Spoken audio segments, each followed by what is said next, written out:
우리 옆 사람 은혜 받읍시다. 예, 예. 그 여러분 수포자란 말 아세요? 수포자가 뭐죠? 수학을 포기한 사람을 수포자라고 얘기합니다. 수학을 포기할까요? 에? 어려워서. 그러면 이 수학이 어려울까요? 수학이니까. 전문가들 얘기를 들어보니까 이 수학을 포기하냐면 수학이 어렵냐면 수학의 문맹이기 때문에 그렇다고 얘기합니다. 수학은 다른 학문과는 다르게 개념과 정의를 잘 알아야 합니다. 정의역이 뭔지, 치역이 뭔지, 공변력이 뭔지, 또 방정식이 뭔지, 함수가 뭔지, 뭐 이차함수, 뭐 이런 여러 가지 그런 개념들을 모르면 결국 수학의 문맹이에요. 그러다 보니까 어떻습니까? 수학은 이렇게 문제를 이렇게 풀잖아요. 그럴 때 그 개념을 모르니까 수학이 풀어져요, 안 풀어져요? 안 풀어져요. 그래서 결국은 수학의 문맹이기 때문에 연산이 어려워서 계산하는 게 어려워서가 아니에요. 개념을 모르기 때문에 뭘 물어본지를 몰라요.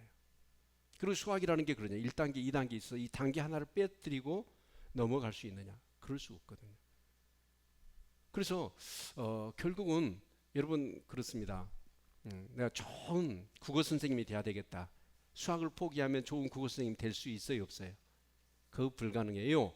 사범대학을 가려면 그래도 어느 정도 점수를 맞아야 되거든요. 그러면 수학 선생님들이 시험을 낼 때 어떻게 할까요? 그걸 변별력이라고 합니다. 변별력이라는 게 뭡니까? 자, 스카이, 서울대, 연대, 고대를 갈 정도의 수준의 난이도의 문제를 집어넣어요. 그리고 그 다음 레벨의 대학을 갈 수 있는 난이도를 집어넣어요. 수학 전체 20문제가 나온다면. 그러나 대개가 수학을 포기하지만 않으면 70점은 맞을 수 있도록 수학 변이 이렇게 변별력을 줘서 이렇게 수학 문제를 내게 돼 있습니다. 그런데 수학을 포기해 버려. 무엇 때문이냐면 수학의 문맹, 개념과 정의를 모르니까 수학이 아예 어려운 거예요. 뭐 설교 시간에 수학 얘기를 하고. 그런데 에, 성경의 문맹자들이 얼마나 되느냐? 우리나라에 75%라고 얘기합니다. 몇 퍼센트에? 그러면 지금 오늘 우리 교인들이 여기 앉아 계시잖아요. 이 앉아 계신 분들 중에 75%면 이게 통계적인데 적어도 우리 교회에도 75%는 성경의 문맹자들이 있다는 거예요. 그러면 수학의 문맹자이기 때문에 수학을 포기할 수밖에 없거든요. 수학이 어려워요. 그러면 성경의 문맹자들은 어떨까요? 결국은 신앙을 포기할 수밖에 없다. 그래서 여러분 이 고등학교를 졸업하고 대학을 가기 전에 대부분 교회에서 자랐던 주일학교 학생들이 고등학교 졸업한과 더불어 교회를 떠나요.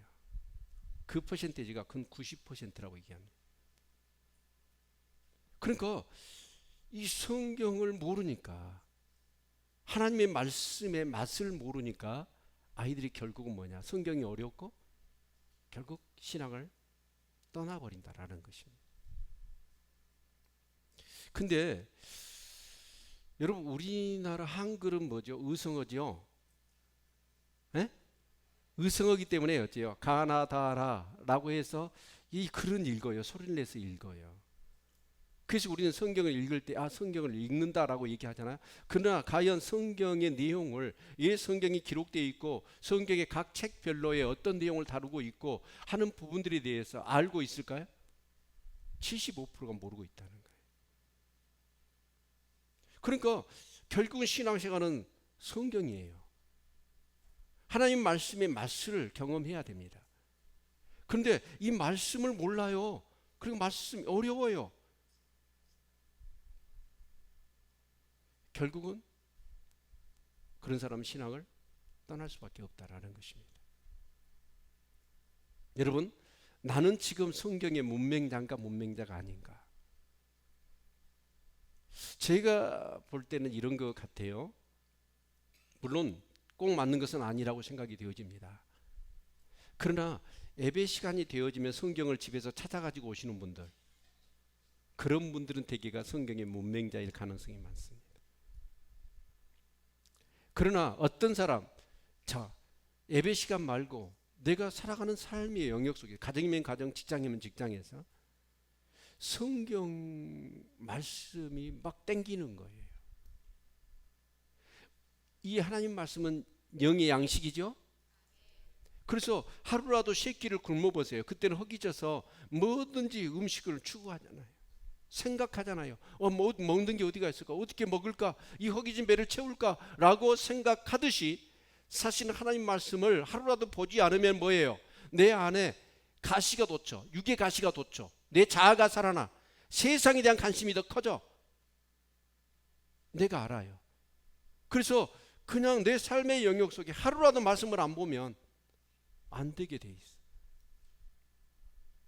이런 사람이 말씀의 맛을 안다. 그런 사람은 하나님 떠날 수 없어요. 말씀의 맛을 안 사람. 말씀을 통해서 인격적으로 하나님을 경험하고 날마다 하나님의 말씀이 내 말씀을 묵상하고 그 묵상이 하나님 앞에 연락이 되어지고 그 연락 과정 가운데 하나님의 말씀을 통해 하나님의 마음이 느껴지고 이렇게 살아가는 사람.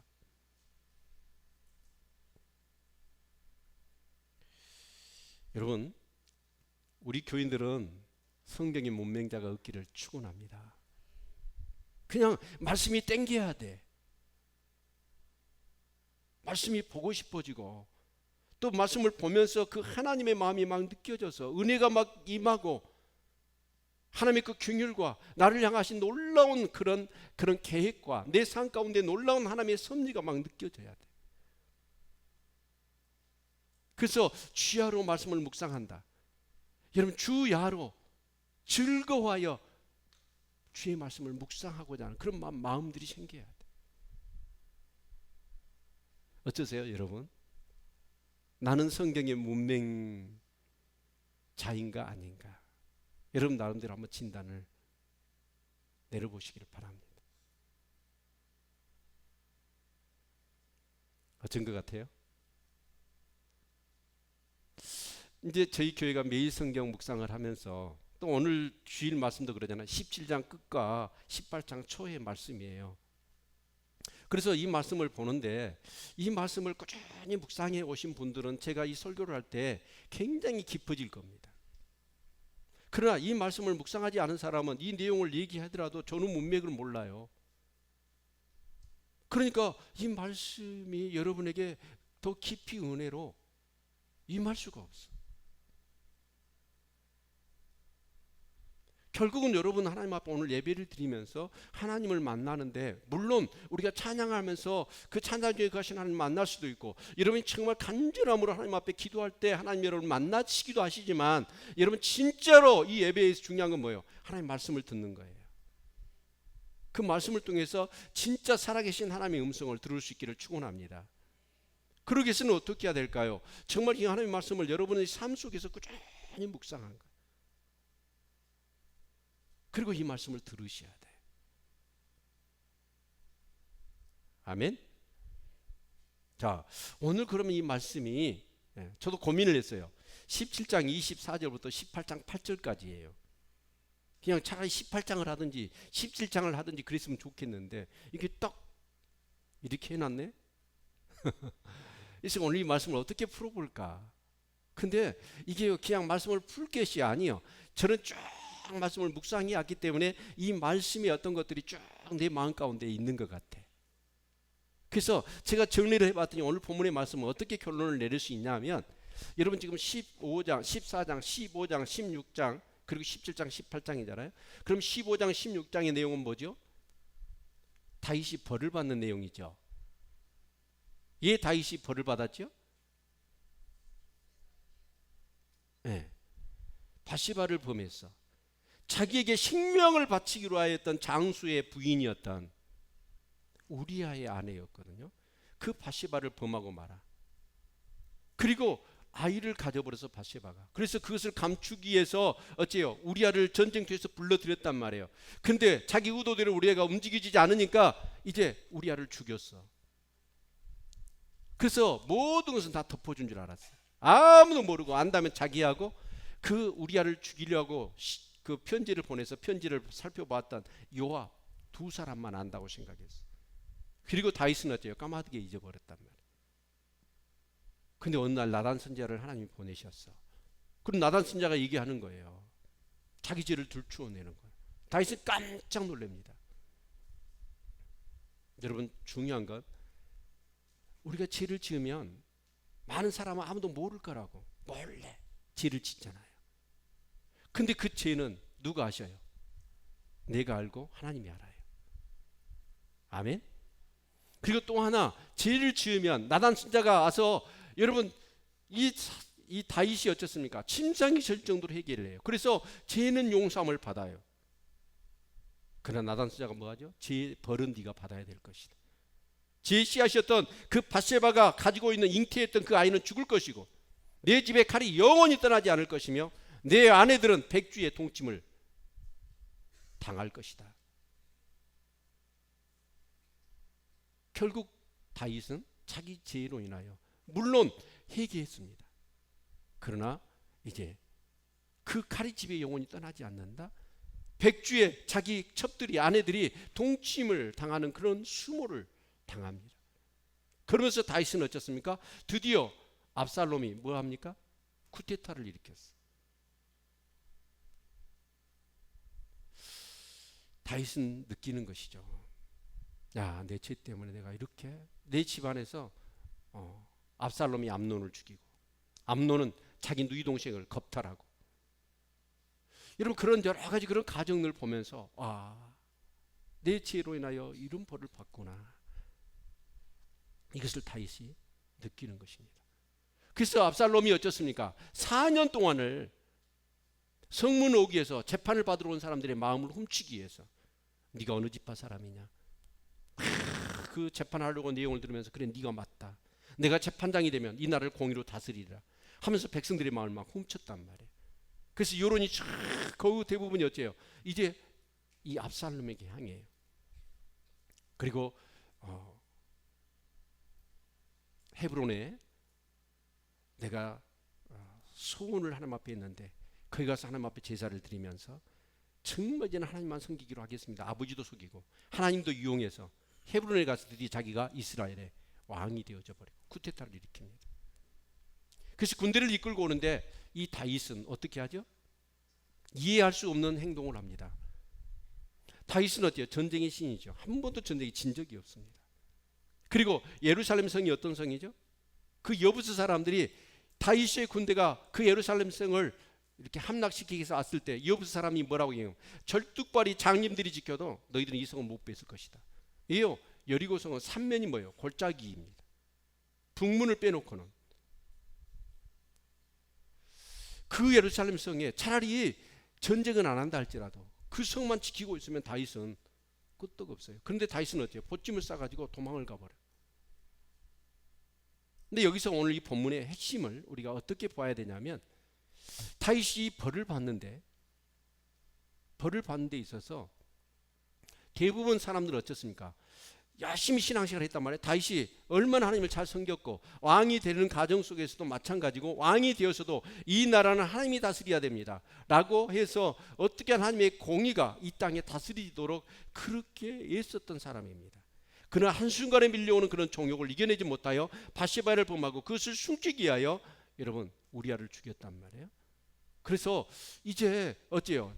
정말 자기가 어떤 한순간의 실수로 죄를 지었어. 근데 하나님께서는 물론 죄는 용서해 주지만 너는 벌을 받아야 될 것이다 라고 하면서 집안에서 막 이런 일들이 생기는 거예요. 이런 상황이 생길 때 대부분의 사람들의 반응은 두 가지라고 봐요. 첫 번째는 뭐냐? 와, 내가 그렇게 하나님 열심히 섬겼는데 내가 한번 실수했다고 나한테 이렇게 하시깁니까? 좋습니다. 저도 그러면 내 마음대로 살겠습니다 하면서 그렇게 사는 사람이 있는가 하면 오늘 다윗처럼 어떻게 합니까? 오히려 더 자숙하고 회개하고 철저히 말이나 행동이나 마음가짐까지라도 하나님의 뜻대로 살려고 하는 사람. 이 다윗의 모습을 통해서 무엇을 보이냐면 전자가 아니라 후자의 모습. 이걸 보여주는 거예요. 우리는 주위에 그런 사람들을 많이 봅니다. 신앙생활 잘했어. 그런데 그 기대한 만큼의 하나님의 축복이 없고 또 뭔가 어려움이 문제가 생겨. 그러면 어때요? 하나님 앞에 불평하고 하나님 앞에 어째요? 투정 부리고 불평하고 원망하고. 좋습니다 하나님. 그러면 나도 이제 막 살겠습니다. 그렇게 하는 사람이 많아. 그런데 다윗은 어쩌습니까? 한 번 실수했어. 그것을 통해서 하나님 용서해주고 긍휼을 베푸는 게 아니라 오히려 네 죄로 인하여 벌은 받을 것이다 하면서 집안에 막 어려운 문제가 생긴단 말이에요. 그런데 다윗은 어쩌냐? 이런 상황 가운데 더 하나님 앞에 생각하고 말하고 마음 쓰는 것 한 가지라도 바르게 살려고 다윗은 온 신경을 거기다 쓰는 거예요. 그랬더니 하나님께서 이제 결론입니다. 오늘 본문을 통해서 우리가 갈 수 있는 것은 이런 다윗의 마음을 보실 때 하나님이 그래 너는 내 마음이 합한 자라고 내가 여겼는데 정말 이 어려운 자기 다윗의 인생의 상황 가운데 가장 공고하고 힘들 때잖아요. 그럼에도 불구하고 다윗은 어쩌냐? 하나님 뜻대로 살려고 그렇게 애쓰는 모습을 보면서 하나님 너무 마음이 기쁘셨어. 그래서 하나님께서는 첫 번째 많은 주위의 사람들을 보내서 다윗을 도와주는 거예요. 그게 첫 번째고, 두 번째는 뭐냐? 다윗이 벌을 받아서 어때요? 하나님 앞에 꼬장을 부리고 불평하고 원망하고 씩씩거리고 자기 마음대로 살았다면 여러분 그 고난, 벌을 받는 것은 훨씬 더 오래가고 힘들었을 거예요. 그런데 하나님께서는 어쩌습니까? 이 다윗 벌을 받는 기간을 감축시켜 주는 거예요.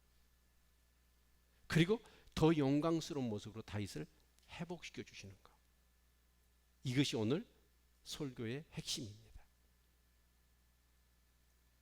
설교 끝. 자, 그럼 우리 한번 살펴봅시다. 이제 시작하는 거예요, 설교를.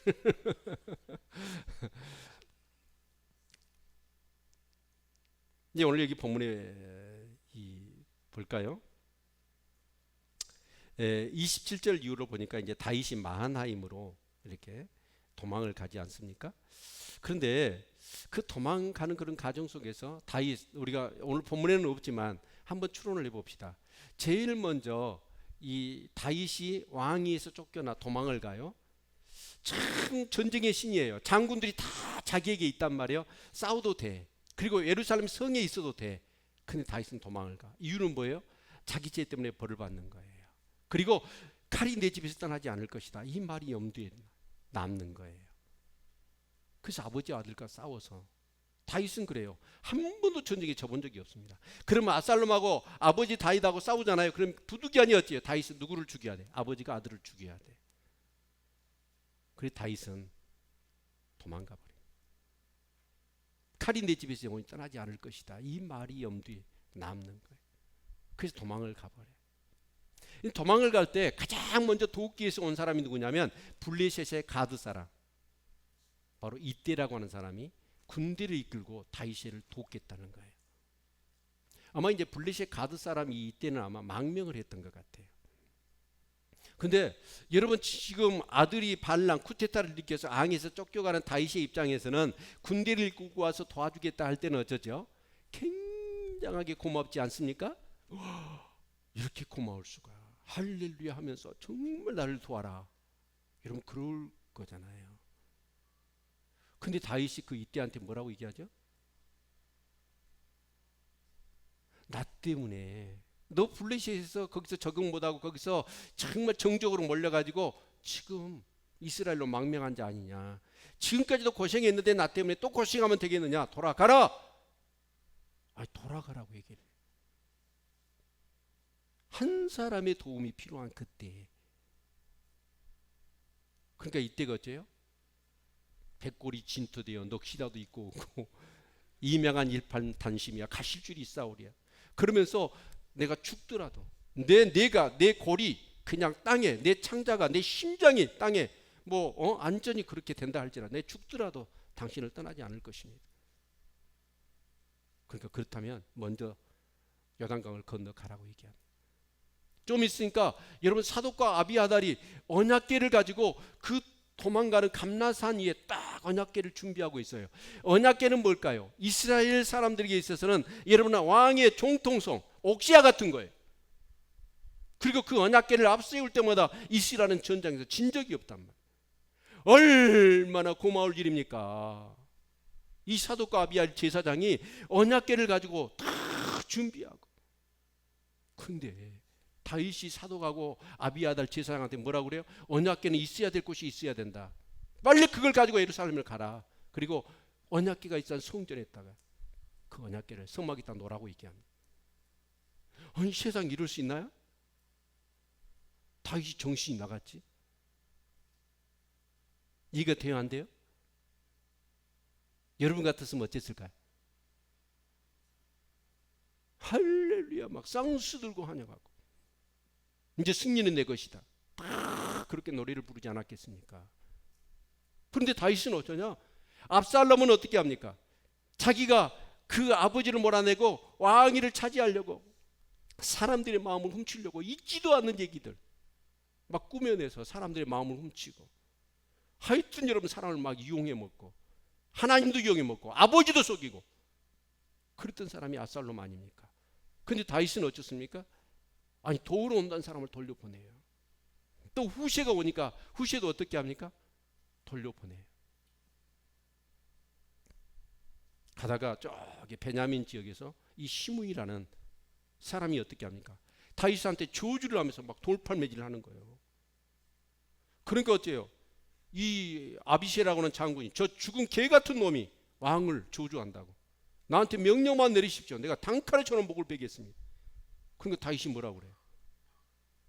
아니 내 아들 압살롬도 나를 죽이려고 하는데 저 시므이일까 보냐. 시므이는 베냐민 지파. 그러니까 사울 집안을 다, 그 베냐민 지파 입장에서는 어째요? 사울 집안을 건든 사람이 누구예요? 죽인 사람이 다윗이라고 보는 거예요. 그러니까 막 시므이가 다윗한테 욕을 하고 막 돌팔매질하고 그러잖아요. 그래서 하나님께서 저 시므이 입을 통해서 내 죄를 지금 책망하고 있다. 놔두라고 얘기합니다. 아니 세상에 지금 왕의 입장에서 아들의 쿠데타로 도망가는 입장에서 자기를 저주한단 말이에요.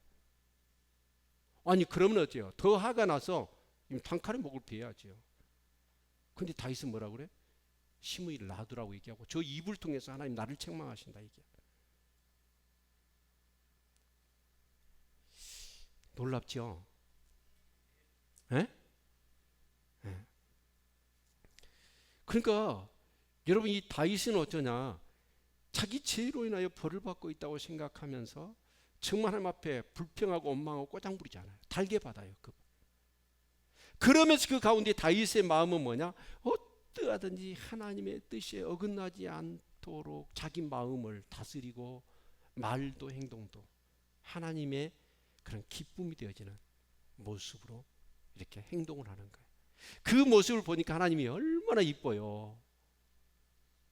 에? 좀 그런다고 좀 크게 좀 얘기를 해줘야 내가 다음 설교할 때 힘이 나지요. 그러죠? 좀 공감 좀 합시다.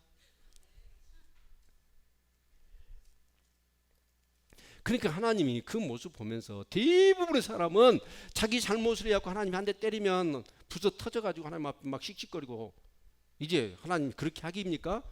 알았습니다. 나도 내 마음대로 살겠습니다. 그러는데 다윗은 아니 얻어 터지면서 어떻게 해요? 정말 달게 받은다 하나님이. 그러면서 말도 행동도 마음 씀씀 하나도 하나님의 뜻에 거스르지 않도록 그렇게 행동을 하는 모습을 보니까 하나님이 얼마나 이뻐요. 그렇죠? 그래서 하나님께서는 어떻게 하십니까? 막 사람을 보내가지고 어떻게 해요? 막 다윗을 돕는 거예요. 그 증거가 오늘 본문에 나와 있는데 27절, 다윗이 마하나임에 이르렀을 때 암몬족 속에 속한 라빠 사람 나하스의 아들 소비와 로디발 사람 암멜의 아들 마길과 로골림 길라 사람 바르실레가 침상과 대야와 질그릇과 밀과 보리와 밀가루와 볶은 곡식과 콩과 팥과 볶은 녹두와 꿀과 버터와 양과 치즈를 가져다가 아 진짜 그 친정집에 와가지고 시어머니 그 친정 어머니가 보따리 막 다 싸주듯이 다 챙겨가지고, 근데 무엇 때문이에요? 다윗과 함께한 사람들이 지금 얼마나 힘들까를 생각하고 이 세 부류의 사람들이 있는 것 없는 것 다 파가지고 막 다윗을 도와주는. 근데 이 세 사람이 누구냐? 우리 사무엘하 9장 10장 그리고 이 바르실레는 사무엘상을 보셔야 됩니다. 거기 다 나왔던 인물들이에요. 근데 이 사람들이 다 살펴볼 수는 없고, 이 사람들은 전부 다 어떤 사람이냐면 다윗이 20년 30년 전에 그들에게 은혜를 베풀었던 사람들이에요. 어떤 사람이었다? 다윗이 도와줬던 사람들. 아멘. 그러니까 다윗이 도와준 사람은 도움을 받았단 말이에요. 그런데 다윗이 어렵다고 하니까 하나님께서 그들의 마음을 감동감화 시켜가지고, 와, 다윗한테 내가 도움을 받았는데 빚지고로 내가 못 살지. 하나님께서 계속 그들의 마음 가운데, 그래서 보따리 싸가지고 다윗을 도우려고 온 거예요. 여러분, 우리도 그렇게 살아야 됩니다. 베풀고 나누시기를 축원합니다. 그래서 좋은 말씀이 있는데 우리 전도서 11장 1절로 2절 말씀을 같이 한번 찾아보겠습니다. 전도서 11장 1절 2절 우리 같이 한번 읽겠습니다. 다 찾으셨으면 전도서 11장 1절 2절 시작.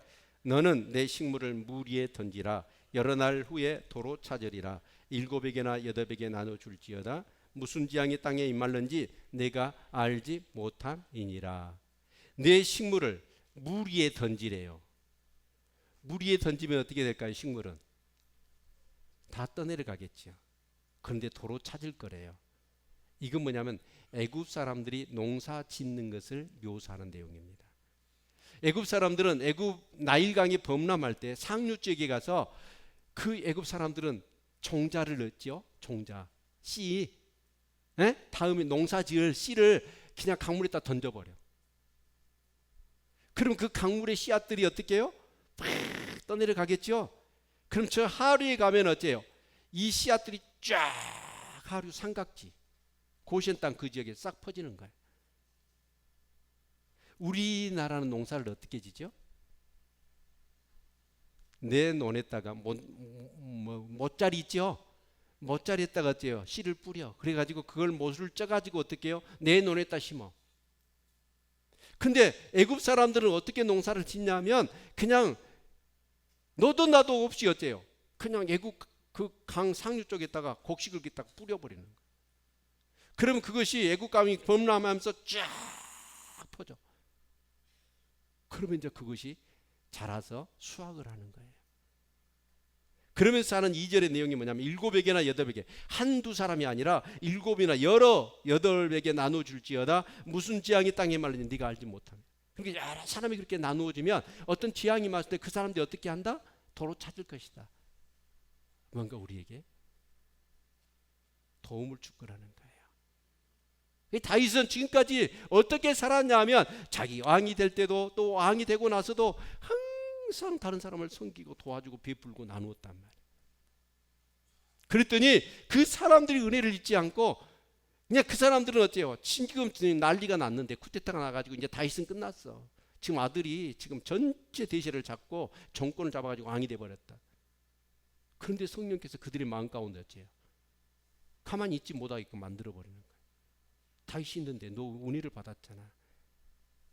그래서 도와주게 하는 거예요. 아멘. 여러분은 어떠세요? 여러분 지금까지 살아오면서 이해할 수 없는 뭔가의 어떤 그런 손길을 통해 도움을 받아본 적이 있나요? 네. 내가 벌어서 내가 먹지 뭐. 그게 아니라 도저히 이해할 수 없는 뭔가를 막 나한테 도와주는 거야. 내가 벌어서 내가 먹는 그 삶보다도 이렇게 도움을 받고 살아가는 삶이 행복합니다.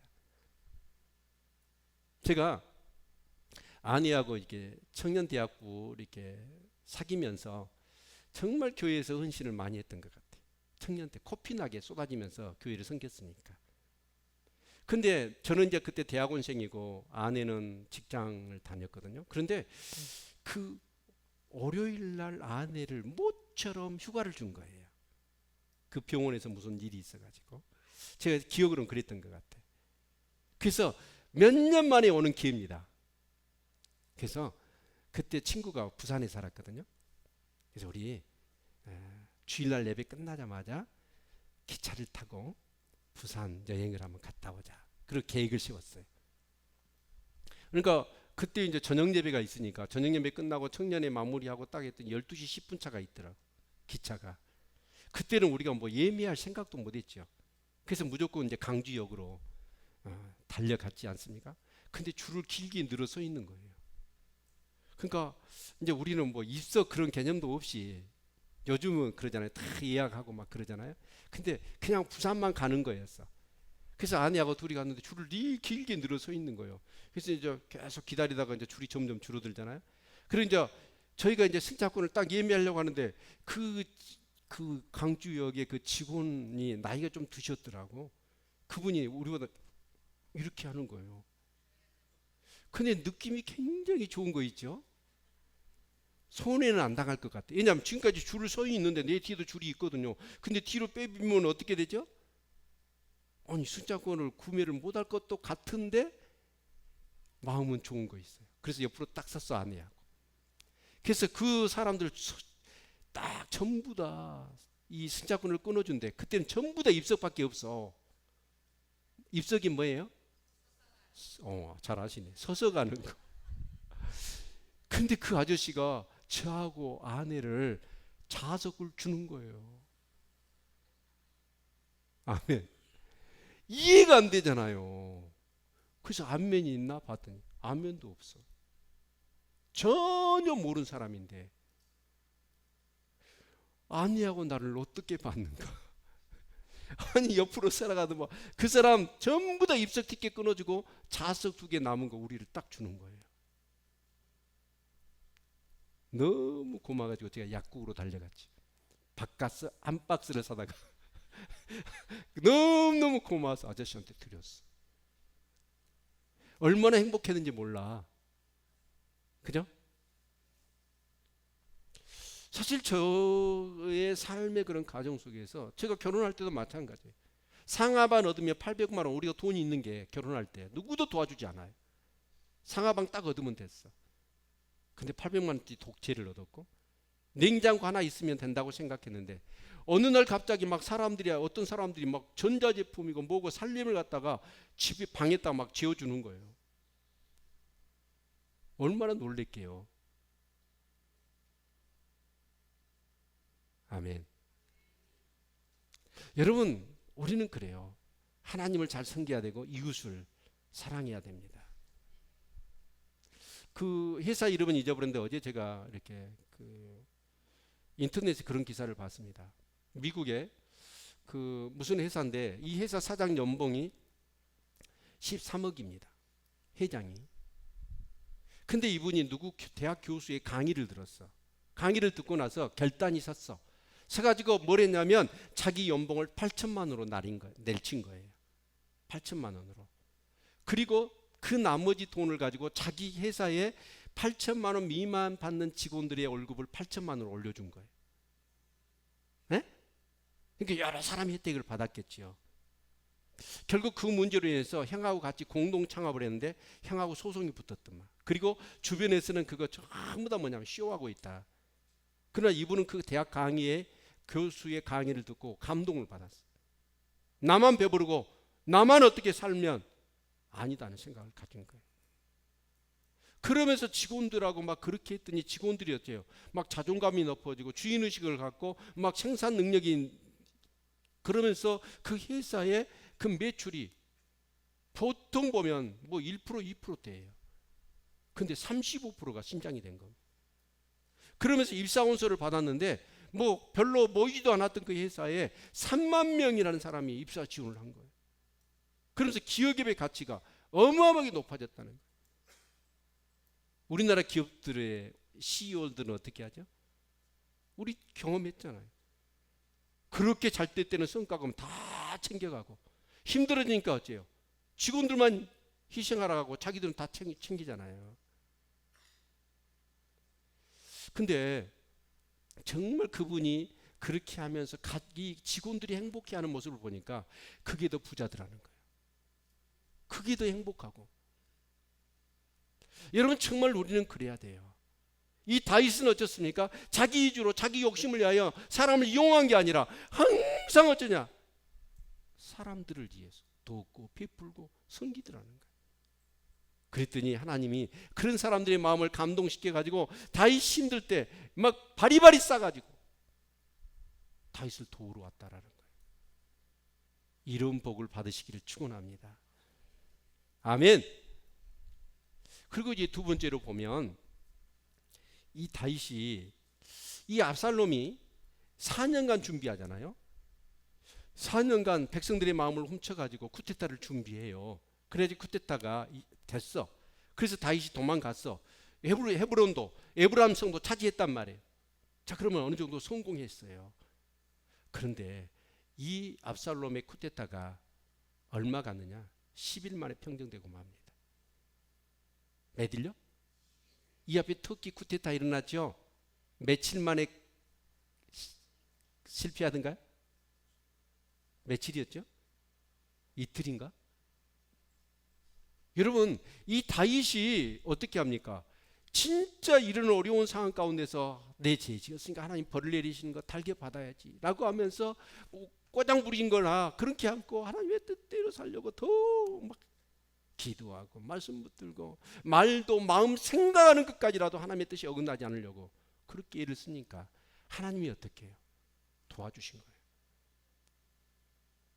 그런데 우리는 이 아이도벨하고 후시라고 하는 책사들의 얘기를 우리는 주목해 보아야 합니다.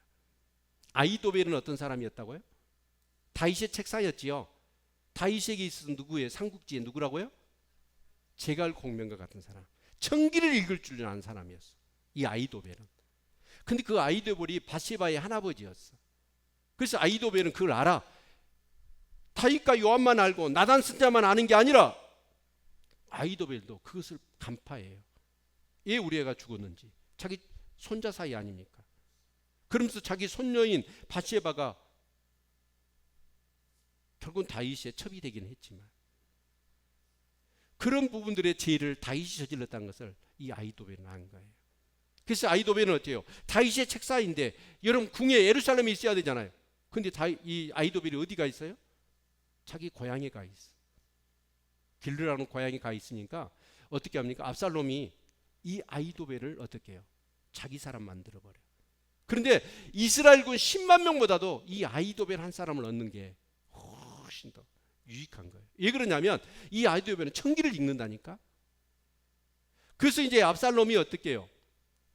왕이 되어서. 근데 민심들이 다윗의 명성이 영성이 성품이 워낙 뛰어나니까 쿠데타는 성공했지만 백성들이 마음이 어때요? 다윗에게로 가지를 않아. 그래서 아이도벨은 그걸 느낀 거예요. 그래서 뭐라고 얘기냐면 다윗이 후궁 10명을 낳았잖아요. 백성들은 지금 아버지와 아들의 이 전쟁에서 지금 다윗은 전쟁의 신이고 이 압살롬이 비록 정권은 잡아서 성공했지만 오래가지 못할 걸 국민들은 알고 있다. 그래서 언젠가는 이 다윗이 다시 돌아올 것이고 회복할 것이라는 생각을 갖는 거예요. 그래서 백성들이 이 압살롬에게 마음을 주질 않아. 그러자 아이도벨이 어떤 얘기를 하냐면 그 다윗의 첩들을 지붕 위에서 그냥 동침하게 만드는 거. 그걸 국민들이 보게끔 만들어. 그럼 국민들은 뭐냐? 아, 이제 다윗하고 아들 압살롬하고 관계는 끝났구나. 그리고 고대 근동 그쪽 지역에서는 어쩌죠? 왕이 자기가 진짜 왕이 됐다라는 것을 어떻게 보이냐면 그 전 왕의 부인들을 자기가 범하는 거예요.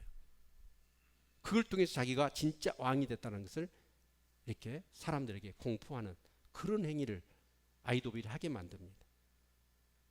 그래서 압살롬이 시킨 대로 하잖아요. 그래서 그 백주에 그냥 그 지붕 위에서 얘 필요면 침대에서 하지 지붕에서 하겠어. 불편한데. 근데 그건 전부 그런 의도를 가지고 한 거란 말이에요. 자, 그리고 나서 아이도벨이 느껴보니까 지금 다윗이 급하게 도망을 가니라고 다윗의 뭔가 군대가 정비가 안 됐다는 거예요. 그래서 이 압살롬한테 다윗을 죽이지 않는 한은 이 쿠데타는 성공할 수 없습니다. 그래서 나한테 군대 12,000명을 주십시오. 그럼 제가 급습해서 다윗만 죽이면 됩니다. 딱 그 얘기를 한 거예요. 그런데 이 압살롬의 마음 가운데 자기 책사니까 아이도벨 얘기를 믿어야 되잖아요. 근데 하나님께서 압살롬의 마음을 움직이셔요. 그러면서 누구 의견을 듣고 싶어 하냐면 후시의 의견을 듣고 싶어 해요. 근데 후시는 누구예요? 다윗의 친구예요. 그리고 후시가 다윗에게 찾아왔을 때 다윗이 너 예루살렘에 가라. 그리고 첩자로 심어놓은 사람이에요. 그렇죠? 다윗의 편이란 말이에요. 그래서 이제 후시를 불러서 지금 이렇게 전세가 이런데 어떻게 해야 아버지 다윗을 죽일 수 있겠느냐 물어보니까 후시가 하는 얘기가 뭐냐면 저 아히도벨이 얘기했듯이 12,000명 군대를 이끌고 가면 다윗은 누구냐? 모든 장수들이 있고 다윗은 전쟁의 신인데 만약에 12,000명 갖고 가서 아히도벨이 지기만 해 하면 이제 초판의 전세는 역전이 돼버릴 겁니다. 그러니까 그렇게 하면 안 되고 모든 이스라엘 백성을 바다의 머리처럼 다 모집하십시오. 그리고 압살롬 왕이 선봉에 서십시오. 그리고 다윗을 치러 가서 그래서 그 전체 수를 통해 인해 전술 한마디로 아히도벨은 급습을 기습 공격을 하자고 그랬고 여러분 후시는 뭐냐? 인해 전술을 하자. 그러면서 말이 어때요? 뻥이 심하잖아요. 후시가 뭐라고 얘기합니까? 다윗이 어느 성에 숨었든지 그걸 밧줄로 성을 전부 다 통째로 싸가지고 그냥 물속에다 집어넣으면 돌멩이 하나도 보지 않고 집어넣어버리자. 여러분 전쟁하는데 이런 말은 먹혀 들어가요 안 들어가요? 정치가들 웅변할 때나 포함되는 것이 사람 마음을 선동할 때나 필요한 것이지 전쟁 죽고 사는 문제가 있을 때 이런 것은요 먹혀 들어가지가 않는 거예요 사실은. 근데 거기 성경에 보니까 여호와께서 압살롬을 어떻게 해요? 패하게 하시려고 압살롬의 마음도 대신들의 마음도 주장하시니까 여러분 아히도벨의 그 전략보다도 후시의 전략이 더 좋다 결론이 그렇게 난 거예요. 그러니까 여러분 이제 압살롬이 어떻게 했어요? 후시의 전략대로 군대를 전부 다 이끌고 이제 다윗을 쫓아온 거예요. 그것 때문에 아히도벨은 어쩌죠? 안 거예요. 이렇게 하면 안 된다. 결국 압살롬은 끝났구나. 이 전쟁이 질 수밖에 없겠구나. 그래서 아히도벨은 스스로 목숨을 끊어버립니다. 그런데 여러분 보면 이 전쟁에서 결정적으로 승패가 갈리는 그런 부분들이 누가 개입하신 거예요? 하나님이 개입하신. 그러니까 전쟁은 누구에게 속했어요? 하나님께 속해 있는. 이때 가서 군대를 이끌고 도운다 그랬는데도 아니다. 너 돌아가라. 여러분 언약궤를 가지고 와서 돕겠다 하는데 돌려보내버려. 전적으로 하나님의 통치를 신뢰하는 거예요. 그러면서 자기는 뭐예요? 하나님의 그 통치 안에 거하기 위하여 정말 하나님의 그 뜻대로 마음도 말도 생각도 행동도 하는 것이죠. 그랬더니 하나님이 그렇게 역사하신 거예요. 그래서 이제 전쟁을 했는데 여러분 그날 하루 전쟁에 압살롬의 군대 2만 명이 죽습니다. 그런데 오늘 성경을 보니까 그 칼로 죽음보다도 수풀에 죽은 자가 더 많았다고 얘기해요. 그러면 수풀에 죽은 자란 건 뭘까요? 이것은 하나의 그런 이 간용적인 표현이라고 봐야 되겠죠. 하나님이 이 다윗의 군대가 칼로 죽인 수보다도 하나님이 수풀을 이용하여 압살롬의 군대를 죽인 수가 더 많았다. 그러니까 이 전쟁에서 누가 도우셨다? 하나님이 도우셨다. 그런 뜻이에요. 그러니까 여러분 은혜로 살래요? 땀으로 살래요? 네? 뒤지게 땀 흘리고 그리고 자기가 수고한 것도 자기가 먹지 못하는 그런 인생이 얼마나 많아. 그런데 다윗은 어쩌냐? 사실 대부분의 사람들 그런 상황에서 진짜 하나님 앞에 불평하고 원망이 나올 만해요. 그런데 다윗은 그 상황 가운데 하나님의 뜻대로 살려고. 그랬더니 하나님이 그걸 아름답게 보시고 정말 기뻐하신 거예요. 그러자 막 사람들의 마음을 감동시켜가지고 다윗을 도와라, 다윗을 도와라, 바리바리 싸갖고 가라. 막 그러니까 사람들이 막 다윗에 막 도와주잖아요. 또 결정타를 누가 날려요? 하나님 날리시잖아요. 여러분, 압살롬이 아이도벨의 전략을 따라서 전쟁을 했다면 압살롬이 다윗 죽이는 거예요. 이 압살롬이 이겨버리는 거예요. 그런데 하나님이 천사를 통해서 압살롬과 대신들의 마음을 막 주장하니까, 아니 얼토당토하는 후사의 얘기를 더 좋게 여겨버리잖아요. 그래서 결국은 전쟁에서 압살롬 군대는 거기서 패하고 맙니다. 그래서 전체 쿠데타의 기간이 모르겠어요. 한 20일 될란가.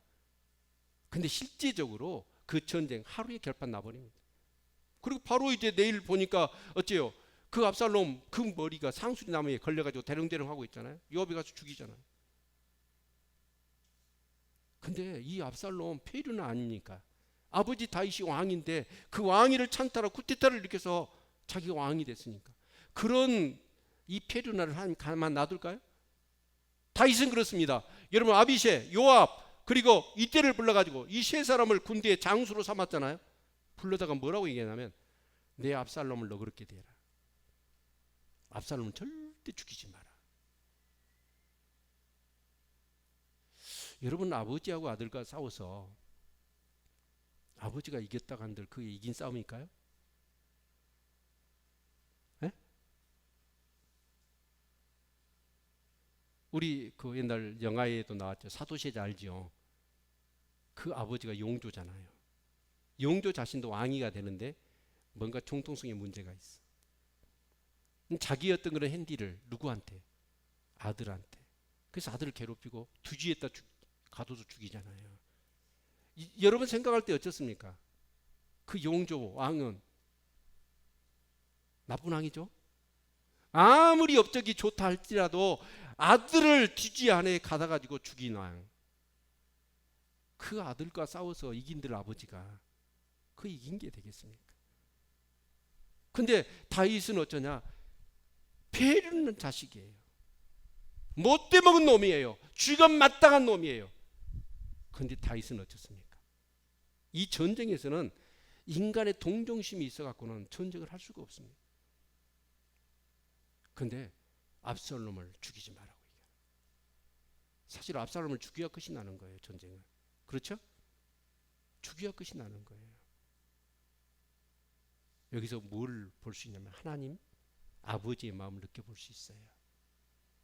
신명기 3장 21절에 보니까 나무에 달린 자마다 저주를 받은 자라고 얘기합니다. 압살롬이 어쩌습니까? 자기가 자랑했던 머리채 그것이 상수나무에 걸려가지고 대롱대롱하고 있어. 다윗은 그 장수들에게 죽이지 말라고 얘기했는데 요압이 죽여요. 결국 그 뭐냐면 저주받아 죽은 거예요. 다윗이 여러분 그 피르나 자식이고 못돼 먹은 놈이지만 다윗은 어쩌습니까? 공의를 베풀고 긍휼을 베푸는 거예요. 죽이지 말라.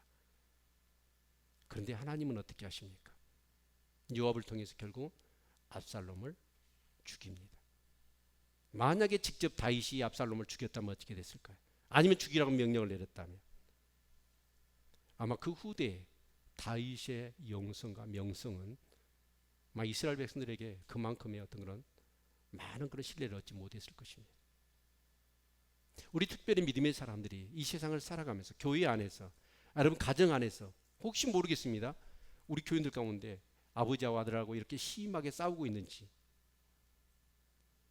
그래서 아버지가 이긴들 그 이긴 게 있습니까? 아니면 직장에서 어떤 동료들이나 상사와 또 부하 직원들 가운데 여러분 우리가 이런 갈등이 있고 어떤 싸움과 방관한 어떤 그런 상황이 있을 거예요. 그때 우리는, 저와 여러분은 절대로 혈과 육의 싸움을 싸우면 안 됩니다. 하나님의 통치를 신뢰하십시오.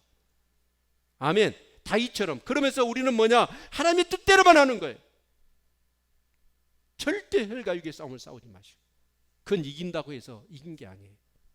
이런 얘기가 있습니다. 옛날 그 기름 보일러가 나오기 전에 연탄 보일러, 연탄을 뗐던 때가 있었습니다. 근데 한 아주머니가 그 집사님이에요. 열심히 기도하시고 성령 충만한 분이십니다. 근데 자기 이제 상하방에 새를 낳았단 말이에요. 근데 어느 굉장히 추운 겨울날 너무 추우니까 이제 남편이나 자식들 따뜻하게 해줘야 되겠다. 그리고 저녁에 연탄불을 확인을 해서 뜨겁게 달아오르게끔. 근데 한 시대니까 추워. 가서 연탄불을 봤더니 자기 연탄불을 누가 빼가 버렸어. 이런 일이 있냐 싶어가지고 이제 그 다음날 또 이 집사님이 어떠냐 또 어젯밤에 너무 추워서 또 연탄불을 다 확인을 하고 벌겋게 달아올. 또 1시 됐더니 추워요. 가서 봤더니 또 누가 연탄불을 빼가 버렸네. 3일째 되는 날 이 여집사님이 망을 봤어. 분명히 누가 이 연탄 훔쳐가는데 봤더니 상하방 아줌마가 몰래 가지고 연탄불을 싹 빼갖고 가는 거야. 순간 울컥해서 아니 저것이 머리채를 잡고 뭐 하고 싶었지만 성령께서 그러시는 거예요. 내가 하나님을 믿는 사람인데 가서 얘기해봤자 싸움반 날 것 같고 기다린 거예요. 2주 동안을 그러더래요. 이해가 안 되더래. 2주 동안을 그래서 참았답니다. 근데 2주가 지나서 오전에 그 상하방 아줌마가 찾아왔더래. 다 알고 계셨죠? 그러더래. 다 알고 있었죠. 그때 그 상하방 아줌마가 자기 속사정을 얘기를 하는 거예요. 자기 남편이 사업에 실패해가지고 너무 힘들었대요. 그래서 점쟁이를 찾아갔더니 이 5살 맞을 점쟁이가 뭐라고 얘기를 하냐면 누구하고 대판 당신이 싸우면 A군이 남편에게 떠난대. 그래서 가만 봤더니 가장 엄한 사람 하면 안 되고 자기 집주인하고 싸움을 걸라고 생각해낸 게 연탄불 빼가는 거야. 그러면 주인이 어떻게 해요?